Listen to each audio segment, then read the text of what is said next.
केजरीवाल जी बहुत मुखर है। मैं कह रहा हूँ कि संकट कटे मिटे सब पीरा वाली बात कर दें, संविधान में लिखवा दें कि विपक्ष के यहाँ कोई चुंगी वाला भी नोटिस नहीं जाएगा। क्या ईडी सीबीआई छोड़ो, झंझट खत्म, आनंद नहीं। रोज रोज का ही कम से कम फुटेज खाना तो बंद हो। नहीं, कोई कह रहा मैं भगत सिंह हूं, कोई कह रहा मैं राणा प्रताप हूं, और पुलिस वाले 4 दिन पकड़ के रख लेते हैं, चेहरा निकल आता है। नहीं, ऐसे छुआरे जैसे चेहरा हो जाता है 4 दिन में। भगत सिंह और चंद्रशेखर आजाद और राणा प्रताप तो बहुत बड़ी चीज थी। बताओ, ऐसी व्यवस्था तो ऐसी अगर आप आदेश करो तो हम यही मुहिम चलाना शुरू करें कि भाई संविधान में संशोधन करो, विपक्ष के खिलाफ कोई जांच नहीं होगी, चाहे वो कुछ करे। मैं चाहे ये करूं, मैं चाहे वो करूं, मेरी मर्जी। विपक्ष का ये नारा संविधान में लिखवाओ। तकी साहब देखिए प्रताप जी, मेरे पास अभी एक फोटो है नहीं, मैं दिखाता आपको। आदित्य जोगीनाथ जी कैसे संसद में रोए थे जब जो कार्रवाई की गई। अरे हम करें, मैं तो कह रहा हूं आदित्यनाथ जी का मसला नहीं भैया, मैं कह रहा हूं सब लोग सत्ता पक्ष और विपक्ष में आओ। आप पत्रकार हैं, आप एक पार्टी की तरफ बायस ना होइए। आम आदमी पार्टी ने हमेशा ऐसी चीजों का स्वागत किया, आम आदमी पार्टी ने चीजों का मुकाबला किया है। पिछले 10 साल से लगातार हम सब फेस कर रहे हैं, हमें जरूरत नहीं पड़ता। और हम तो कहते हैं कार्रवाई करिए, लेकिन जो हिडेनबर्ग की रिपोर्ट आई उसमें 88 सवाल पूछे गए हैं, उसका जवाब कौन देगा? जो 303 की सरकार है, 303 एमपी में किसी एक एमपी पर हिम्मत नहीं है कि हिडेनबर्ग के एक सवाल का जवाब दे सके। और जब हमारे संजय मानी सिंह ने कोयला घोटाला का आवंटन जो राजस्थान में गलत हुआ उसका उठाया, तो जब नोटिस भेजा गया तो सीबीआई ईडी के पास वक्त नहीं है उस नोटिस का संज्ञान लेने का। आप जो है दो तरफा कार्रवाई करिए ना, आप एक तरफा कार्रवाई क्यों कर रहे हैं? मैं वो ईडी का कन्विक्शन रेट क्या है? 0.5% है। 0.6% ईडी का कन्विक्शन रेट है। और कितनी कार्रवाई सत्ता पक्ष के ऊपर की गई है? हमेशा भ्रष्टाचार सत्ता पक्ष में होता है, विपक्ष में भ्रष्टाचार क्या होता है? सत्ता पक्ष में कार्रवाई कराइए आप। ठीक, अगर हिम्मत है तो कोयला ऑस्ट्रेलिया से लाके महंगा ठीक है तकी साहब, ठीक, एक मिनट कोयला लेने के लिए अरे कोयला रुको भैया, एक मिनट बाकी को भी बहस में लिया। एक मिनट रुको। मोहम्मद तकी की 2-3 जो बातें थी उनका उत्तर देना बहुत जरूरी है, ताकि वंस फॉर ऑल ये डिबेट में कुछ चीजें तय हो जाए। तकी साहब ने कहा कि भाई विपक्ष वाले को माल कमाने का मतलब, उनका कहने का आशय ये है, उनका शब्द दूसरे थे कि विपक्ष में भ्रष्टाचार का होता, सत्ता पक्ष में होता। ठीक, माल कमाने के जहां अवसर होगा वहीं होगा, मूल बात इतनी है। ठीक, आज की तारीख में त्रिपाठी जी भी जुड़ेंगे, उनका स्वागत। आज की तारीख में स्टालिन केंद्र में विपक्ष में है, तमिलनाडु में मुख्यमंत्री हैं, आम आदमी पार्टी बाकी देश में विपक्ष में है, दिल्ली में सरकार में है, भगवंत मान की सरकार तो फुल प्रेजेंट सरकार है, वहां तो पूरे अवसर है, कलाखंड खाओ चाहे रसमलाई। इसलिए ये तर्क ठीक नहीं। ममता जी भी हैं, नीतीश बाबू भी हैं, सब जगह सरकार में है।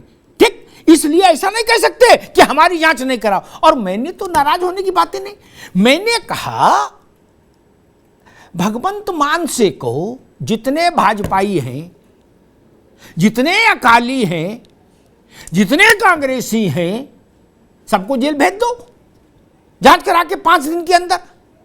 नहीं करोगे, मांग क्या कर रहे हो? हमारे ऊपर झंझट नहीं डालो, हम तेरी ना कहे तू मेरी ना कहे, भाषण तक सीमित रहो, ये नहीं चलेगा। ना ना ना ना, अभी रुकना होगा तकी साहब, रुकना होगा तकी साहब, रुक जाइए। अरे रुको भाई, आम आदमी अभी रोक दीजिए। भास्कर जोशी साहब, मेरा सवाल बहुत प्रामाणिक सवाल है देश की तरफ से। ठीक, क्या ये चाहते कि आप विपक्ष में, इसलिए आपको ये सुरक्षा कवच मिल जाए कि आपकी जांच होगी तो आप चिल्लाओगे पॉलिटिकली मोटिवेटेड? अरे साल भर में आपने 22 एप्लीकेशन लगाई, जमानत की जमानत नहीं मिल रही है, ये पॉलिटिकल मोटिवेशन है? जोशी साहब जी, आपका, हाँ मैं आ रहा हूँ विषय पे। मैं कह रहा हूँ अमिताभ जी, आप ये जो विषय है ये कहाँ से शुरू होता है? आज ये जो विपक्ष को चिट्ठी लिखनी पड़ी, ये क्यों आवश्यकता? ना, मैंने जो सवाल रखा आप बता दो, ये सवाल गलत है। मैं उसी विषय पे आ रहा हूँ, बस मुझे 1 मिनट का समय दीजिए आप। मैं आपको कुछ माननीय लोगों की सूची बता रहा हूँ, 4 लोगों की, ज्यादा समय आपका नहीं लूंगा जी, और उसके बाद मैं आपके बात का जवाब दे दूंगा जी। माननीय हेमंत बिस्वा साहब, माननीय मुकुल राय साहब, माननीय नारायण राणे साहब, माननीय शुभेंदु अधिकारी साहब। ठीक है।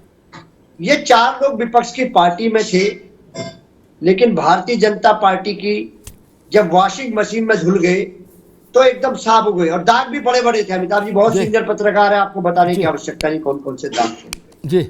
यही से आज प्रश्न उठता है, जो आज हमारे 8 दलों के लोगों ने चिट्ठी लिखी है माननीय प्रधानमंत्री जी को कि विपक्ष के लोगों पर कार्रवाई रोकें, क्योंकि जब विपक्ष के लोग इनके साथ शामिल हो जाते हैं तो वो बेदाग हो जाते हैं। और सीबीआई, ईडी और इनकम टैक्स का एक नया काम, नया प्रचलन आज चालू हो गया है।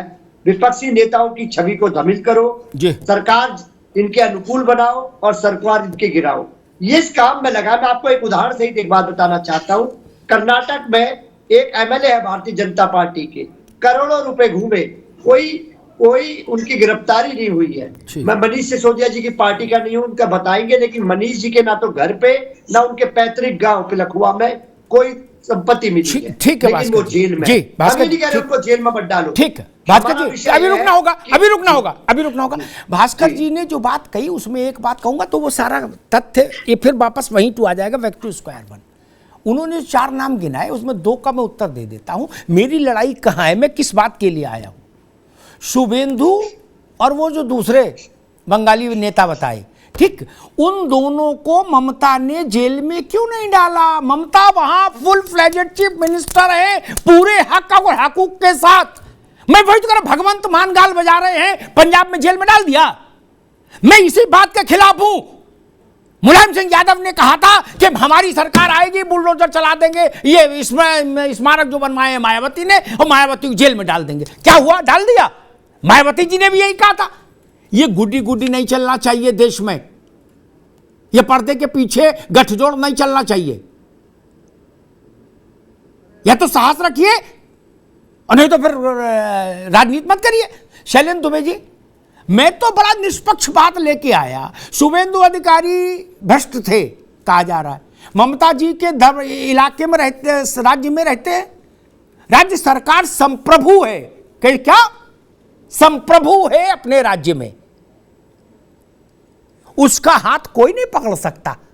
क्यों नहीं कार्रवाई कर देते? नारद घोटाला, शारदा घोटाला, कौन जितने घोटाले हम करें, ममता बनर्जी सब में अब तक 1000-2000 को जेल क्यों नहीं डाल दी? भगवंत मान क्यों नहीं डाल दिए? स्टालिन क्यों नहीं डाल दिए? नीतीश क्यों नहीं डाल दिए? आप लोग क्या किस गठजोड़ का इंतजार कर रहे हो कि नहीं कुछ होच पोच हो जाए, गठजोड़ हो जाए, ना तू मेरी कहना मैं तेरी कहूं, ऐसा कुछ फार्मूला बन जाए?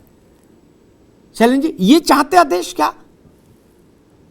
देखिए अमिताभ जी, ये बड़ा ही दुखद है कि जब किसी भी तरह की कानूनी कार्रवाई की जाती है और जो एक्यूज लोग हैं वो सारा ये लेते हैं कि मैं अमुक जाति पर प्रहार है या अमुक धर्म पर प्रहार है या अमुक कम्युनिटी पर प्रहार है, इस तरह का जो है वो लेने का प्रयास करते।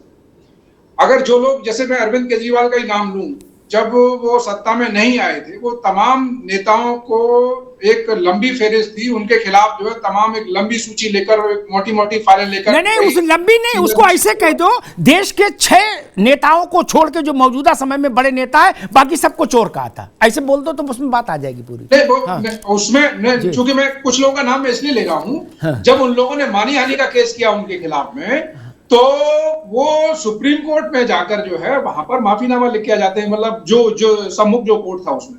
तो मेरा कहना यह है कि अगर आप इतने ही सीरियस पॉलिटिशियन हैं तो आपको अपनी बात पे सस्टेन कर, आपके पास एविडेंसेस थे तो उनको लेके जो आपको न्यायालय में उनको रखना चाहिए था, वो तो आपने किया नहीं।